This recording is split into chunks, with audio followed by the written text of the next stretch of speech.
ये एक commercial refrigerator है जो कि एक बार में लगा हुआ है और इसमें प्रॉब्लम ये है कि फ्रिज चलता है कभी और कभी बंद हो जाता है और इसके टेम्परेचर कंट्रोलर पे डबल पी लिखा आ रहा है। इसलिए इसका पूरा बॉक्स बाहर निकाल के हम लोग चेक कर रहे हैं और देखें इसकी कुछ वायरें चूहों ने काट दी हैं।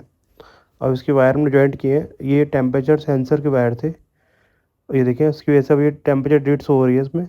और इस टेम्परेचर सेंसर का मतलब ये होता है कि इसके जो अंदर कैबिनेट में टेम्परेचर हो रहा है वो सेंसर को पता रहता है कितना इसमें हो रहा है। देखिए अब 7 डिग्री शो कर रहा है। अब ये ठीक है।